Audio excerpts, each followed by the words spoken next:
यस्यार्था सपुमान लोके यस्यार्था सच जीवती।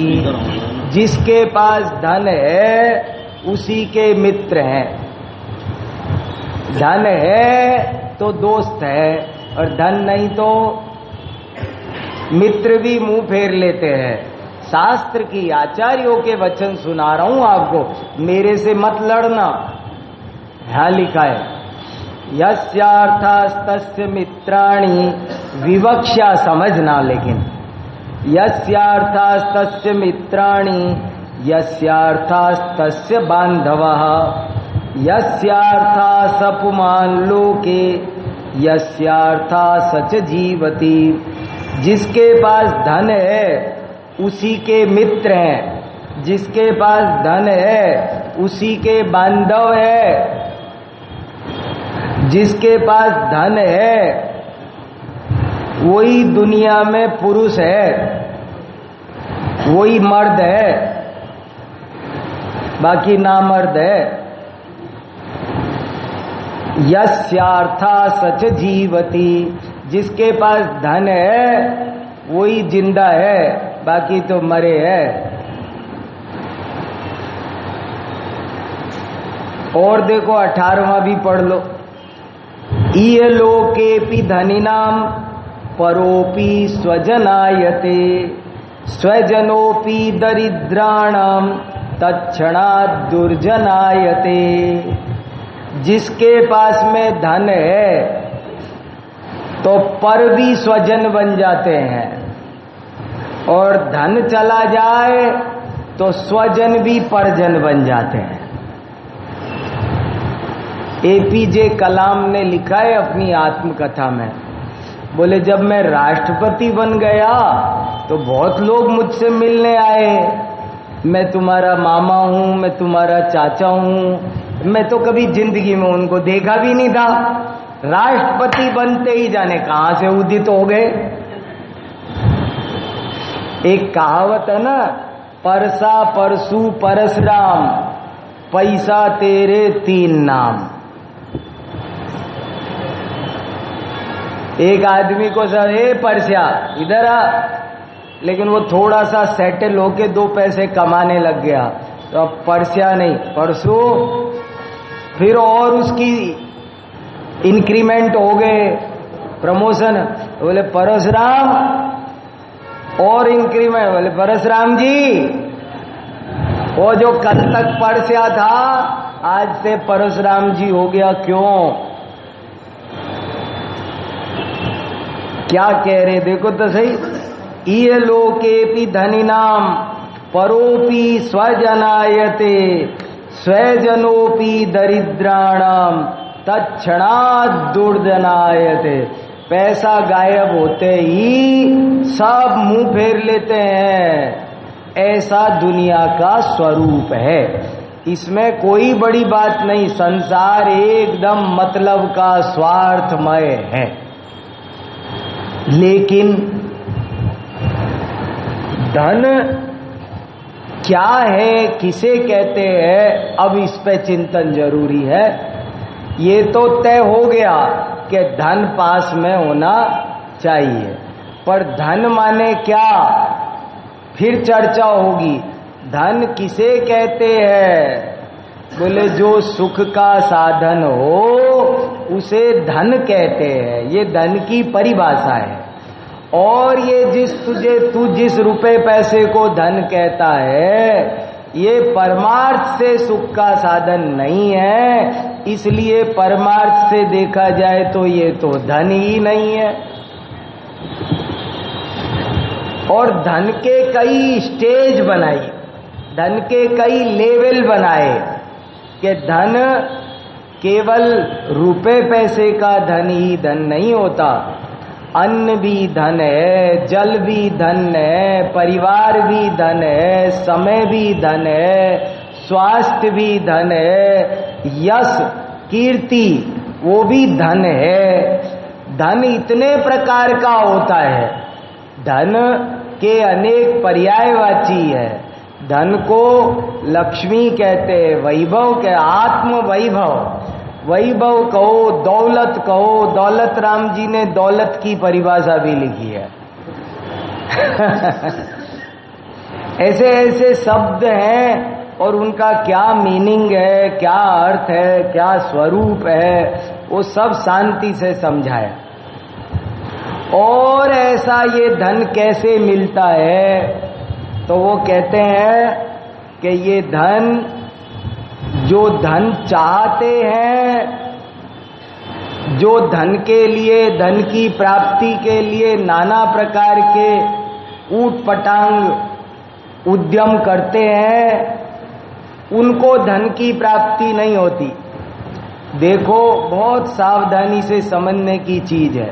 धन हम चाहते हैं, लेकिन धन कैसे मिले ये समझने की जरूरत है।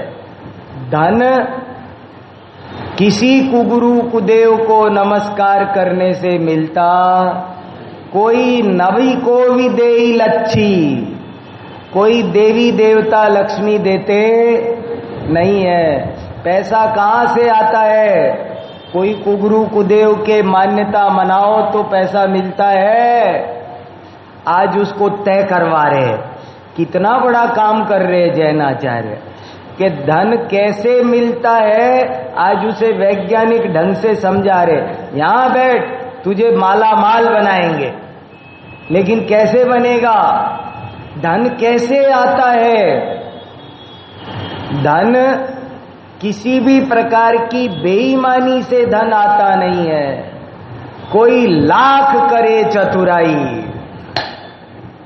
तू कितनी होशियारी दिखा, तेरी ये बेईमानियों से धन आता। अब ये बात हमको दिल में जचानी है भैया, लेकिन ये बात कहने से, रटने से, बोलने से काम नहीं चलेगा। आपके जचती है, रात और दिन व्यापार करते हो। अपन को क्या लगता है, मैं झूठ बोल रहा हूं इसलिए मेरी दुकान बढ़िया चल रही है, मैं चालाक हूं इसलिए दुकान चल रही। मैं दुकान, पैसा कोई देवी देवता नहीं देते हैं। पैसा किसी भी तरह की झूठ, चोरी आदि बेईमानी करने से नहीं आता है, और धन व्यापार करने से भी नहीं आता है। कैसे धन आता? अब ये बातें समझो, शांति से समझो, स्वीकृत होनी चाहिए दिल को ठोक के, वैज्ञानिक ढंग से विचार करो। पैसा कैसे आता है? हमें लगता है अगर मैं चालाक ना रहूं तो सब लूट के खा जाएंगे, मुझे चूट के चबूट के खा जाएंगे अगर मैं चतुर नहीं हुआ तो। अरे ऐसे नहीं होता। यशस तिलक चंपू में लिखा है कि तुम सीधे मत रहा करो, सीधे का जमाना नहीं है, सीधे को सब बेच खाते हैं, ऐसे समझा रहे। सीधे नया बेटा तैयार हो जाए ना दुकान पे तो पिताजी को समझाता है, पिताजी आप कुछ नहीं जानते, सीधा नहीं होना चाहिए, और उदाहरण देके समझाता है। यशस तिलक चंपू में उदाहरण दिया कि देखो पिताजी, जंगल में जाते हैं तो जो सीधे पेड़ होते हैं ना, वही पहले काट काट के लाते, टेढ़े पेड़ों को कोई नहीं छेड़ता। टेढ़े रहा करो, कोई नहीं छेड़ेगा, सीधे रहोगे तो सब बेच खाएंगे। ऐसी दुनिया में परस्परम आचार्यत्वम आचरन्तो, हिंसा, झूठ, चोरी, विषय, कसाय, क्रोध, मान, माया, लोभ की शिक्षा तो सब एक दूसरे, टैक्स कैसे बचाना समझाने वाले भरे पड़े हैं, कैसे चोरी करना बताने वाले भरे पड़े हैं। तो ऐसे ऐसे सब उल्टी सीधी शिक्षा देते हैं। तो यशस तिलक चंपू में ही कहा, उसका बोले तुमने पूरी बात तो करो, अधूरी मत करो। बोले क्या पूरी बात करे? कि तुमने कहा कि सीधे पेड़ काटे जाते हैं, टेढ़े पेड़ों को नहीं छेड़ता कोई, तो तुमको पता है आगे क्या होता है? आगे की कहानी भी मालूम है कि इतनी सी पता है? आगे की हम बताते हैं कि वो सीधे पेड़ कट के आते हैं तो उनसे मंदिर की चौकी बनती है, वेदी बनती है। और जो टेढ़े पेड़ होते हैं उनका क्या होता है? उनको जिंदा जलाकर कोयला बनाया जाता है। तो आदमी हमारा स्थितिकरण पक्का नहीं, हम चीज को ठीक से समझे नहीं। हमें लगता है पैसा मेरे कमाने से आता है, मेरी चोरी बेईमानी से पैसा आता है। ये जैन इकोनॉमिक्स पढ़ने से ये समझ फायदा होना चाहिए कि आज हम सबको ये निर्णय होना चाहिए कि पैसा मिथ्यात्व के सेवन से नहीं आता, पैसा झूठ बोलने से, बेईमानी करने से, कम तोलने से। बताओ, मैं एक उदाहरण देता हूं अक्सर कि समझो मैं दुकानदार हूं और मेरी दुकान पर एक ग्राहक आया और उस ग्राहक ने कहा, सेठ जी चीनी क्या भाव दी? मैंने कहा 50 रुपए किलो। बोले ले 50 रुपए, 1 किलो दे दो। और मैंने उसे अपनी होशियारी से 900 ग्राम तोलकर दे दी। उसे पता नहीं चला, वो लेके चला गया। अब मैं मेरे मन में राजी हो रहा हूं कि मेरी तिजोरी में 5 रुपए फालतू आ गए। क्या मन में राजी हो रहा हूं कि मेरी तिजोरी में 5 रुपए फालतू आ गए। जैन आचार्य कहते हैं रुक जाओ जरा, इस बात का हमको ठीक से एनालिसिस करने दे, वैज्ञानिक ढंग से इसका विश्लेषण करते हैं। ये बता क्या कह रहा था? हाँ तू फिर से रिपीट कर कि साहब मैं ये कह रहा था कि 5 रुपए मेरी तिजोरी में फालतू आ गए। बोले देख, सोच समझ के बोलना हमारे आगे। ये जो 5 रुपए आए हैं ये तेरी तिजोरी में नहीं आए, ये लोहे की तिजोरी में आए हैं। गलत मत बोल। ये 5 रुपए लोहे की तिजोरी में आए हैं, तेरी तिजोरी में तो बेईमानी करने का पाप आया है। करो ना एनालिसिस, तेरी तिजोरी में क्या आया? और आगे बढ़कर बात करो तो ये जो 5 रुपए लोहे की तिजोरी में आए हैं ना आज, इनको तो पता नहीं तू भोगेगा कि तेरे परिवार वाले बच्चे भोगेंगे, कि चोर उचक्के भोगेंगे, कि जाने क्या होगा उनका, उसका तो कोई निश्चय नहीं है। लेकिन तेरी तिजोरी में जो बेईमानी का पाप आया है उसे तो गारंटी से तू ही भोगेगा। ये बात तेरी समझ में आ जाए। अरे जैनों का व्यापार तंत्र, आपको इतिहास पता नहीं है। जैन लोग बेईमानी नहीं किया करते थे, अब सब मूर्ख हो गए, समझते नहीं है बात को। जैन लोगों की ईमानदारी विश्व प्रसिद्ध थी। एक नए पैसे की बेईमानी कभी कोई जैन श्रावक, जैन दुकानदार कभी नहीं करता था। काहे की बेईमानी? क्यों बेईमानी? जैन लोगों पर इतना भरोसा करते थे सब लोग, बड़े बड़े राजा अपना कोषाध्यक्ष जैन को ही बनाते थे। उनको पक्का भरोसा था कि मेरा कोष अगर किसी के हाथ में सुरक्षित है तो जैनों के हाथ में है।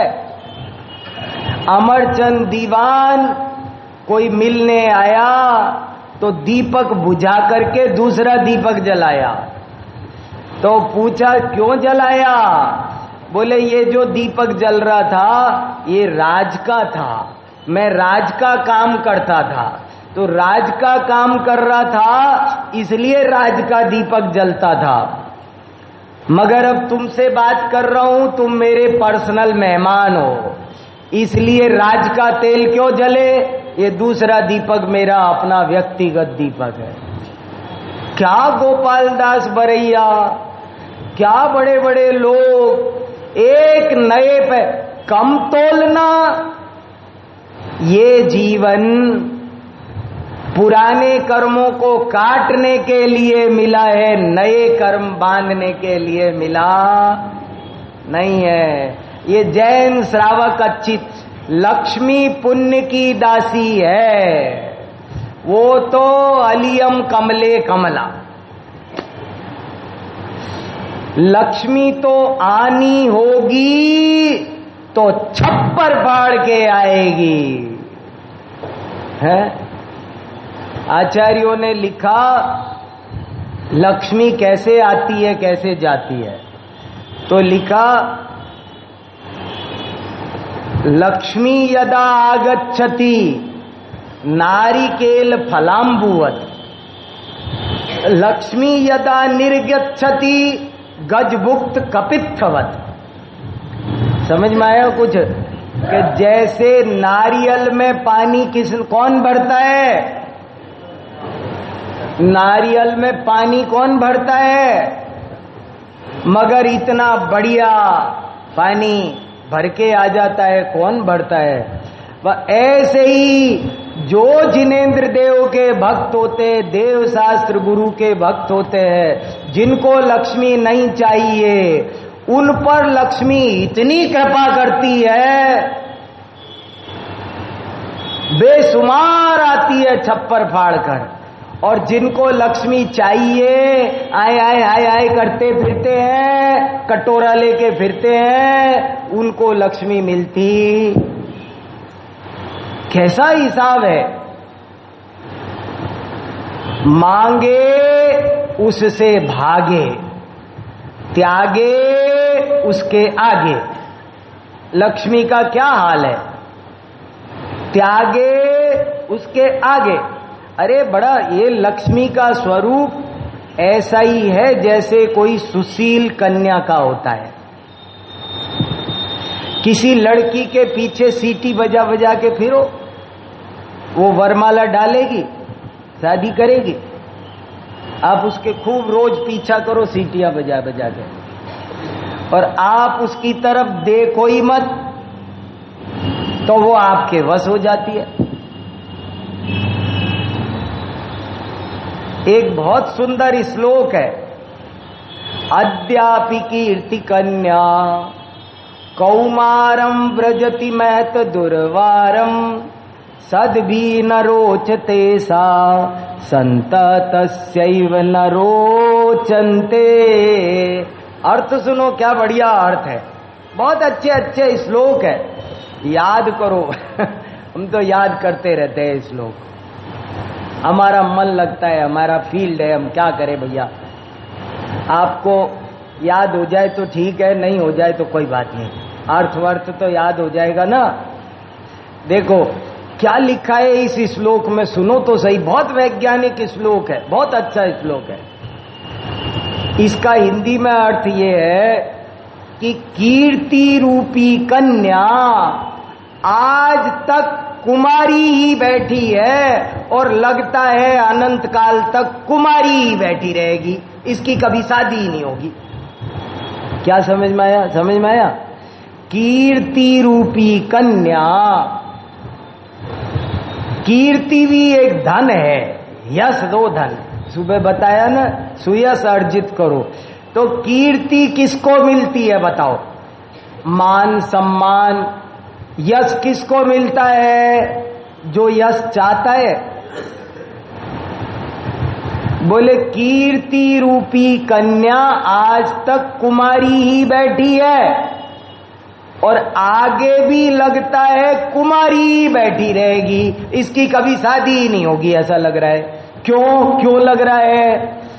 बोले जो लोग उसको चाहते हैं वो उनको नहीं चाहती है, और वो जिनको चाहती है वो उसको नहीं चाहते। कैसे बात बने? कितना बढ़िया, समझ में आया? कीर्ति कन्या राजेंद्र जी भाई साहब को माला पे डालना चाहती है, इनको जरूरत ही नहीं है। और जो उसको चाहते हैं वो उसको घास नहीं डालती है।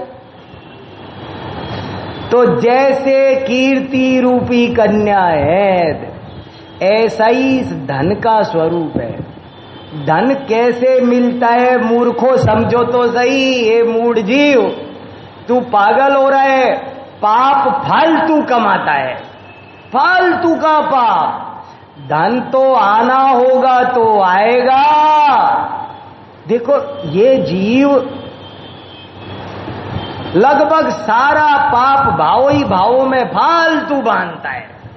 जैसे मैं ऑफिस जा रहा हूं और लेट जा रहा हूं, तो मैं क्या सोचते जा रहा हूं, ऐसे कह दूंगा, वैसे कह दूंगा, ऐसे कर दूंगा, ये बहाना बना दूंगा। और 2 घंटे तक सोचता गया, ये बोलूंगा, वो बोलूंगा, ऐसे कह दूंगा, वैसे कह दूंगा। कितने सारे भाव किए तंदुल मच्छ जैसे। और वहां जाके पहुंचे ऑफिस में तो टाई टाई फिस, किसी ने पूछा ही नहीं, जाके बैठ गया चुपचाप, कुछ नहीं हुआ, कुछ नहीं हुआ। अब इसे पाप तो लगा कि नहीं, ये जो 2 घंटे इसने इतना षड्यंत्र रचा। ऐसे ही दुकान पर बेईमानी के भाव करने से घोर पाप बंद होता है। बेईमानी से पैसा आता, जचती है कुछ बात। हिंसा, झूठ, चोरी, कुशील, परिग्रह, ये निरर्थक है, अनर्थक है, आश्रव असुचि है। ये समझ में आता है। आश्रव दुखकार घनेरे, ये समझ में आता है कि मैं जो ये बेईमानी कर रहा हूं, बताओ, जो लक्ष्मी चाहते नहीं है उनको लक्ष्मी कितनी मिलती है? सुकुमाल सेठ की कहानी तो सुनी होगी ना? नहीं सुनी? जरा सी मैं भी सुना दूं, पता नहीं कैसी सुनी होगी आपने। सुकुमाल सेठ की कहानी जरा सी मैं सुना देता हूं, 5 मिनट की बस। बहुत अच्छी कहानी है। एक प्रसंग सुनाता हूं उनका। सुकुमाल सेठ के कितना पैसा था वो बताता हूं आपको। कि एक बार उज्जैन में एक काबुल से कंबल बेचने आया, और कंबल बेचने आया तो पूरे उज्जैन में किसी ने कंबल नहीं खरीदे, बहुत महंगे थे। वो राजा के पास चला गया कि महाराज मैंने तो बड़ा नाम सुना था उज्जैन का, लेकिन लगता है यहां तो कला का कोई कद्रदान ही नहीं है। मैं इतने बेशकीमती रत्न कंबल लेकर आया हूं, कोई खरीद ही नहीं रहा। मैं तो निराश होके, हताश होके आपके नगर से लौट रहा हूं। तो राजा को दुख हुआ, बड़ा नाक का सवाल था। तो राजा ने कोषाध्यक्ष को बुलाया, इसके रत्न कंबल खरीद लो। कोषाध्यक्ष आया और हाथ जोड़ के सिर झुका के कहा, महाराज कोषागार में इतना पैसा। अरे बड़े दुख की बात है। अब वो बेचारा आखिरकार दुखी होके वो व्यापारी लौट रहा था तो सुकुमाल सेठ की मां वो बाहर बैठी थी आंगन में, और वो दुखी होता जा रहा था। क्या उज्जैन वाले बड़ा सुनता था, यहाँ कुछ नहीं है, सब लोग ऐसे ही है। तो क्या हुआ भैया? अरे मैं रत्न कंबल बेचने लाया था और किसी ने लिए नहीं। तो बोले लाओ इधर रख दो। कितने हैं? सब इधर रख दो। तो बुलाया मुनीम को, इसको पैसे दे दो, हो गया तुम्हारा काम, जाओ। सारे रत्न कंबल ले लिए, ले करके बहुओं को बुलाया, ले जाओ बेटा एक एक। मम्मी जी हम क्या करें इनका, हमें पसंद नहीं है, बेकार है, हमको नहीं चाहिए, ये घटिया क्वालिटी के। अरे बेटा कोई नहीं मम्मी जी, हम तो इनके सॉक्स बना सकते हैं। कट करके दर्जी बुलवाया और उनके सॉक्स बनवा लिए।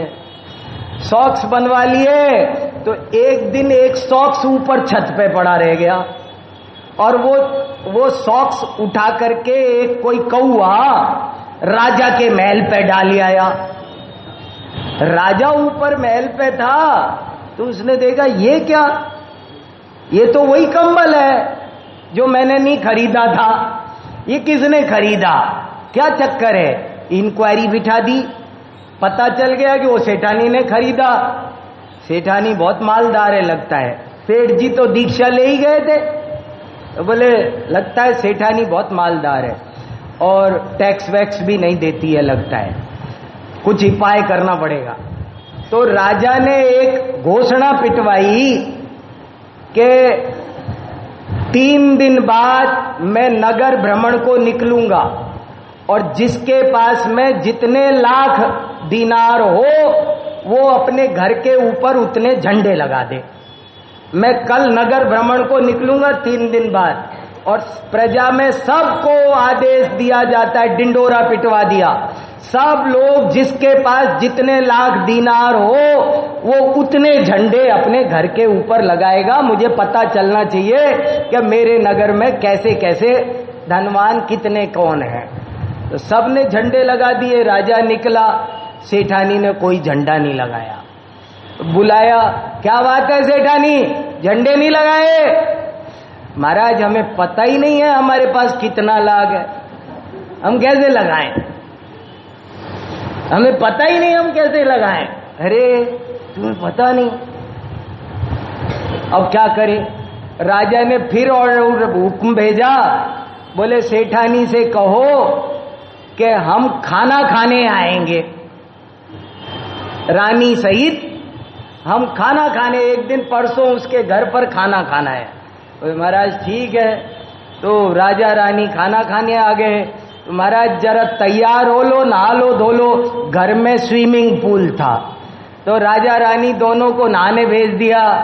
तो नहाने गए तो एक रानी की एक अंगूठी है ना, फिसल करके स्विमिंग पूल में गिर गई। तो रानी कहने लगी, अरे मेरी उंगली, मेरी अंगूठी गिर गई, निकालो।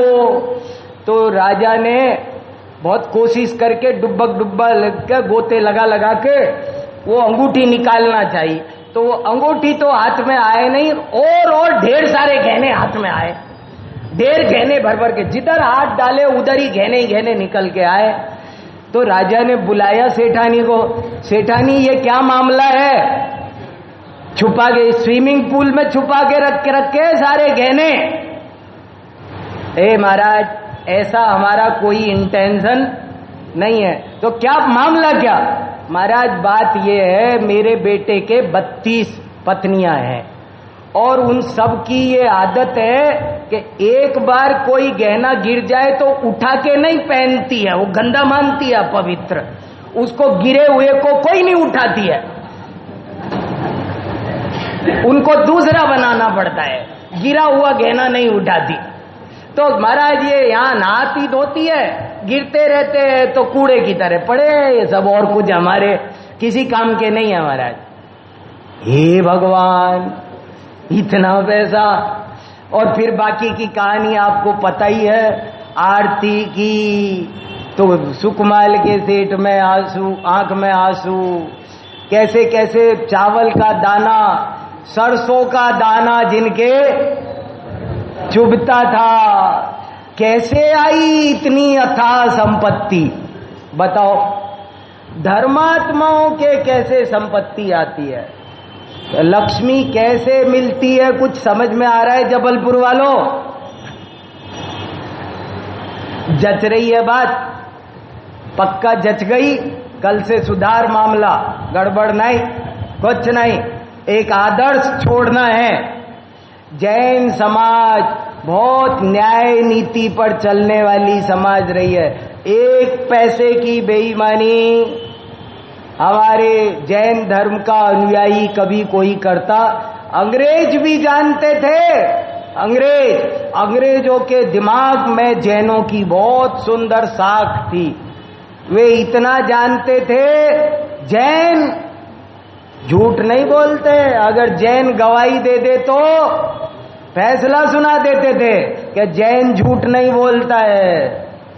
पर देख तेरे संसार की हालत।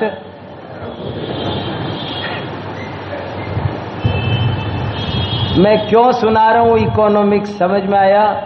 अर्थ सूचिता, व्यापारिक पवित्रता, हमको पवित्रता का, हमारे को नए कर्म बांधने के लिए ये जन्म नहीं मिला है। पुराने कर्म काटने के। गोपाल दास बरैया का उदाहरण सुन चुके ना खूब आप। कैसे बताओ, वो स्टेशन मास्टर कह रहा है चलने दो, और वो कह रहे हैं कि नहीं साहब टिकट जमा करो, अभी हम पुराने कर्म काटने के लिए है, नए कर्म बांधने के लिए नहीं है। ऐसा स्वरूप है। और ये तो बात हुई धन की प्राप्ति की। ऐसे एक एक मुद्दा जबरदस्त है। धन का सदुपयोग क्या, धन का दुरुपयोग क्या, धन की रक्षा क्या, अब उन पर भी थोड़ा सा आपका ध्यान आकर्षित करता हूं। जरा देखो ध्यान से, देखो मैं फटाफट कुछ थोड़ा थोड़ा ज्यादा डिटेल में ना जाकर, देखो क्या क्या लिखा। 5वां नंबर का कोटेशन एक पढ़ो, बहुत सुंदर। ये कोटेशन मेरे सामने की घटना है। आय वे मुखियोर मुनि कमंडलु रेव निदर्शनम। एक दिन की सच्ची घटना है कि मनमोहन सिंह उस समय फाइनेंस मिनिस्टर थे, वित्त मंत्री। और नहीं, मनमोहन सिंह, मनमोहन जो बाद में प्रधानमंत्री बने, मनमोहन सिंह उस समय हमारे देश के वित्त मंत्री थे। 20 साल हो गए इस घटना को।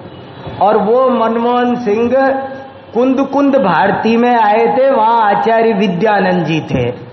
तो आचार्य विद्यानंद जी ने कहा आप तो वित्त मंत्री हो, हमारे आचार्यों ने भी इकोनॉमिक्स लिखा है, और वो ये लिखा है कि सारे भूमंडल का अर्थशास्त्र हमारे कमंडल में है। सारे भूमंडल का अर्थशास्त्र हमारे कमंडल में है। बोले वो कैसे? कि इसका आने का रास्ता बड़ा है और जाने का रास्ता, यही सफल अर्थशास्त्र है। ये देखो इसमें लिखा है, आय वे मुखयो मुनि कमंडलु रेव निदर्शनम। घर की इकोनॉमिकल सिस्टम कैसा होना चाहिए? महावीर जी में गए होगे तो एक दोहा लिखा है, ऐसे बहुत प्यारे प्यारे वहां भी दोहे लिखे हैं। तो एक दोहा लिखा है, हिम्मत थोड़ी रोष घनेरा। हिम्मत थोड़ी रोष घनेरा, ये लक्षण पिट जाने का। आमद थोड़ी खर्च घनेरा, ये लक्षण मिट जाने का। क्या व्यावहारिक बातें बता रहे हैं। देखो जैनाचार्य वो कह रहे हैं तुम्हारी इनकम तो है 10,000 रुपया महीना, और तुम ये स्कूटर की किस्त जाएगी, ये फ्रिज की किस्त जाएगी, ये टीवी, आजकल सब चीजें लोन में मिलती है मुफ्त में। जैसे कोई वो हमारे बाप लग रहे हैं, हमें फ्री में दे देंगे। ब्याज लेते 17% 18%, ऐसे नहीं देते हो। मगर हमको क्या लगता है सब फ्री में देते हैं, और हम अपने को जैसे वेड़ेदी, एक शब्द लिखा है आचार्यों ने कि ये धन के चक्कर में आदमी वेड़ेदी, वेड़ेदी समझ में आया आपको? वेड़ेदी शब्द का मतलब है जैसे मकड़ी खुद ही जाल बनाती है और खुद ही उसमें फंस जाती है। मकड़ी को किसने फंसाया? ऐसे ही ये आदमी खुद ही। कितने लोग आत्महत्या कर लेते हैं, क्या है पागलपन सवार है। तो इसलिए कितना बढ़िया लिखा, ये समझ में आया आपको कि अगर आपको शांति से अपना जीवन चलाना हो तो क्या करना? आय से व्यय हमेशा कम रखना, किसी चक्कर में मत पड़ जाना कि ऋणम कृत्वा घृतम पिबेत, है ना, चारवाक फिलॉसफी है। ऋणम कृत्वा घृतम पिबेत, अरे कर्जा करके घी पियो, कौन पूछ रहा है बाद में, वो हिसाब यहां नहीं है। देखो कितना बढ़िया लिखा, और बहुत बढ़िया बढ़िया बात कही है। और फिर कहा अब इस विषय पर 5 मिनट अपन विचार करते हैं कि धन का सदुपयोग कैसे करना चाहिए, क्या करे धन का सदुपयोग। इस पर अब अपन वैज्ञानिक ढंग से 5 मिनट धन की प्राप्ति कैसे हो इस पर चर्चा हुई। अब धन का क्या उपयोग होना चाहिए, मैं आपको कुछ इंपॉर्टेंट आचार्य कथन, शास्त्र कथन सुनाता हूं। आप चिंतन करना कि ये बड़े बड़े वैज्ञानिक आचार्य क्या सोचते हैं पैसे के बारे में। पैसा अगर हमारे पास है तो उसका बेस्ट यूज क्या हो सकता है, कैसे करना चाहिए। तो एक बहुत बढ़िया दोहा है, देखो इधर पलटो, अर्थशास्त्रीय दोहे नीचे करो, ये देखो ये दूसरा तीसरा दोहा जरा ध्यान से सुनो, क्रांतिकारी दोहा है। पानी बाढ़ा नाव में, घर में बाढ़ा दाम, दोनों हाथ उलीचिए यही सयाना काम। क्या समझ में आया? पानी बाढ़ा नाव में, कल्पना करो आप नाव में बैठ के जा रहे हो और नाव में पानी आए बढ़ता जाए तो कितनी खुशी होगी, खुशी होगी कि चिंता होगी, दुख होगा। तो ऐसे ही धन बढ़े, परिग्रह बढ़े, एफडी बढ़े, रुपया बढ़े, एक प्लॉट भी नहीं था 4 हो गए, तो ये खतरे की घंटी है, सावधान। खुशी होने का मामला नहीं है। लो देखो जचता है, अपने को लगता है ऐसा, अपन तो खुश होते, पैसा बढ़े तो आशीर्वाद देते खूब पैसे वाला हो जा, फिर पैसे वाला हो जा। पानी बाढ़ा नाव में, घर में बाढ़ा दाम, दोनों हाथ उलीचिए यही सयाना काम। और नहीं उलीचा तो डूबेगा बेटा।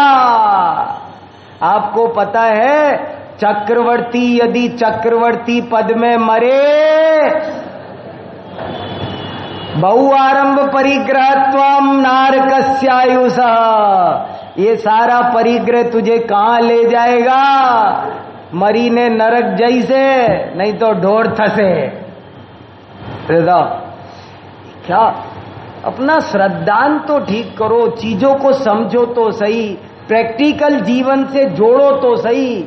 अपने को जचती है क्या ये बातें, ये तो देखो यहां कहने की नहीं होनी चाहिए। जो सुख नभ चाल विसर अपनी, ऐसे नहीं होना चाहिए। तोते को खूब सिखाया, देख उतरना मत, उतर जाए तो नलनी पे मत बैठना, बैठ जाए तो उलटना मत, उलट जाए तो उड़ जाना। सब रट लिया बट्टे ने, और वहां जाके वैसे की वैसे ही रट रहे, मगर मानता। ऐसे ही हम भी जिनवाणी की बातों को कभी कभी ऊपर ऊपर से रट लेते हैं। हमको विश्वास है, क्या कह रहे, पानी बाढ़ा नाव में, घर में बाढ़ा दाम, दोनों हाथ उलीचिए यही सयाना काम। और देखो अगला बहुत बढ़िया बढ़िया है, अद्भुत बातें हैं। धन की गतियां 3 हैं, दान भोग और नाश। दान भोग यदि ना किया, निश्चय हो यह विनाश। मुझे बहुत प्रिय है ये दुआ, क्या गजब की बात लिखी, समझ में आया। धन की गतियां 3 है, चौथी कोई गति नहीं है। धन की गतियां 3 है। कोई भी धन हो, कोई भी धन हो, उसकी 3 ही गतियां हैं और उनका क्रम है। फर्स्ट डिवीजन पास होना हो तो दान, सेकंड डिवीजन पास होना हो तो भोग, और थर्ड डिवीजन होता नहीं, फेल होता है। फिर इस यूनिवर्सिटी में थर्ड डिवीजन का कोई सिस्टम नहीं है। अगर मेरे पास में घर पे 2 किलो बादाम रखी है, न किसी को खिलाई न खाई, अब क्या होगा? सब में लट पड़ेंगी, पाप का बंद होगा। घर में सेव फल रखे थे, ना खाए ना खिलाए, तो क्या होगा? सड़ेंगे। तो वो कह रहे धन की बढ़िया गति क्या है? क्या बढ़िया बात कह रहे। अरे पुण्य के उदय से तुझे लक्ष्मी मिली है। पद्मनंदी पंचविंशतिका में लिखा न, कौआ भी कौए को खुरचन मिल जाए। आप घबराना मत, मैं कोई दानवान वसूल करने नहीं आया हूं, यहाँ कोई चंदा वंदा इकट्ठा करने नहीं आया हूं। ऐसी बातें करो तो लोगों को लगे इनको चंदा लेना होगा आज, कुछ बाद में घोषणा होगी कि हमारे लिए चंदा दे दो, हम ये चापे, एक हमारी ये योजना है। कोई योजना भोजना नहीं है हमारी। पर दान का महत्व समझो। धन की गतियां 3 है। याद करो, श्लोक याद मत करो पर दोए तो कर लो। धन की गतियां 3 है, दान भोग और नाश। और दान भोग यदि ना किया, निश्चय हो यह विनाश।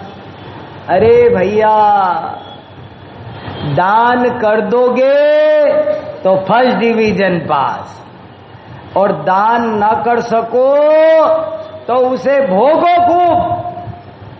स्कूटर खरीद के लाए, न चला रहे हो न किसी को चलाने दे रहे हो, अब क्या होगा उसका? नहीं बताओ क्या होगा उसका?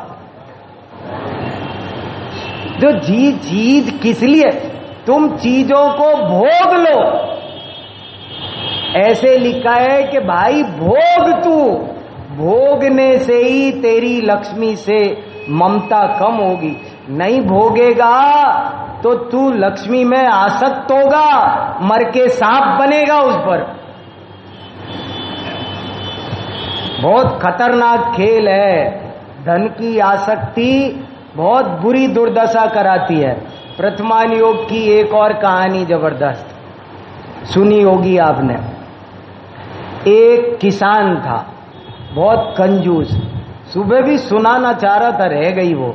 कृपण से कृपाण पे जाके बदल गई बात। एक किसान बहुत कृपण था, तो वो क्या किया उसने कि जैसे तैसे रात और दिन मेहनत करता हो, न खाता, एक उसे खाने की फुर्सत नहीं, पहनता भी नहीं, कुछ पहनने में एक दमड़ी ना खर्च करे, खाने में एक दमड़ी ना करे। 24 घंटे कमाने का काम, 24 घंटे जोड़ने का काम। लोभी आदमी बहुत खतरनाक होता है, बहुत खतरनाक होता है। ये कहानी सुनाता हूं, इससे पहले एक चरक संहिता की कहानी याद आ गई।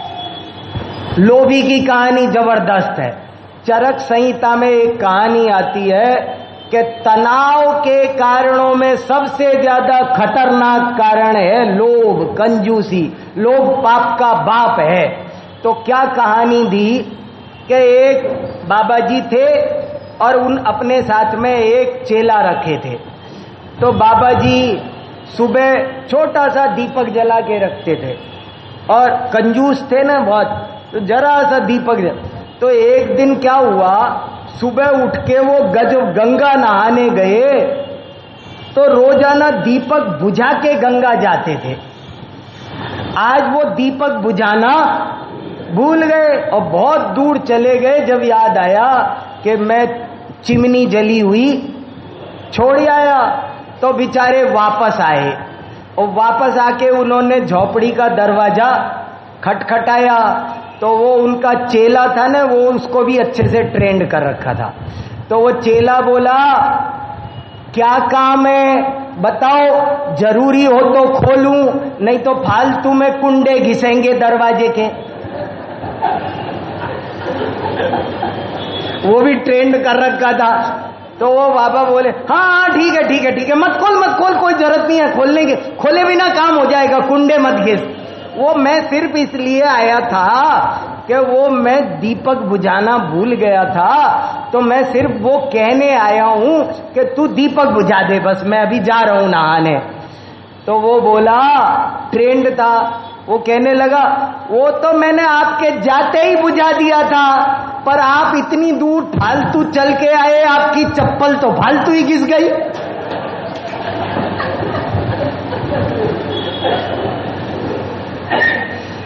तो वो बाबा जी बोले, वो तू चिंता मत कर, मैं बगल में दबा के लाया हूं, वहीं जाके पहनूंगा।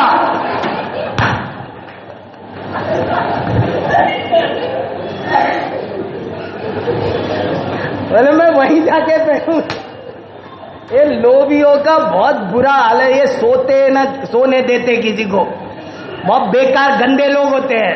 लोभी आदमी की संगति कभी नहीं करना।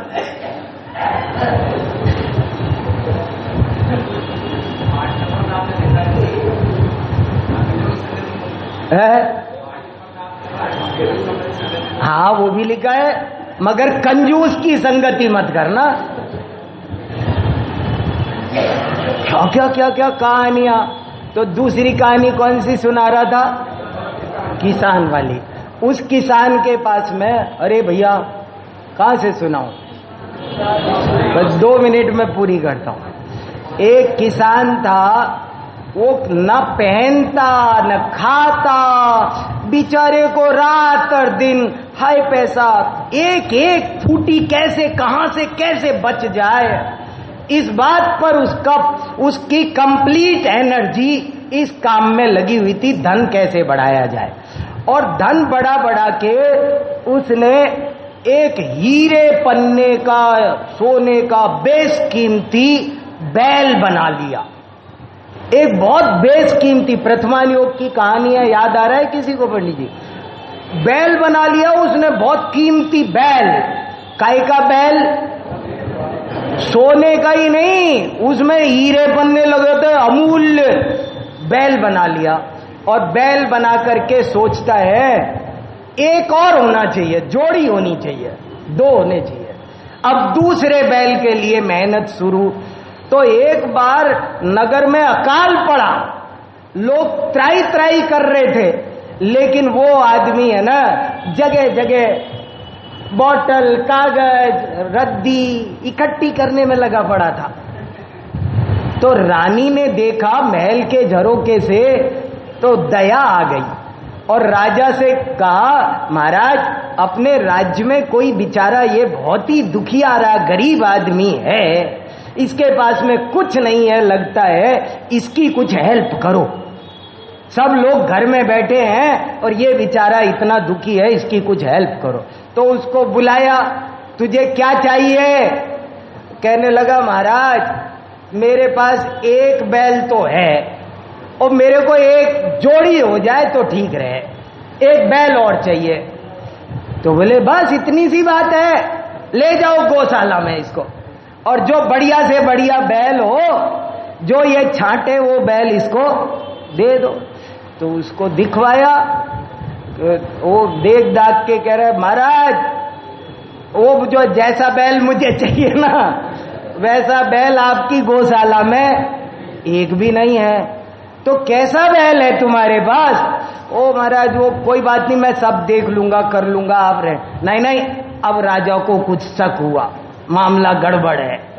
राजा ने गुप्तचर भेजे, देख के आओ इसके पास कैसा बैल है। और उन्होंने जाके देखा कि इसके पास इतना ऐसा बैल है, तो राजा ने राजधन चुराने के आरोप में उस पर आरोप लगाया और उसका कुछ धन छीनने की कोशिश की। वो मर करके वहीं नाग बन गया, दुर्गति में चला गया।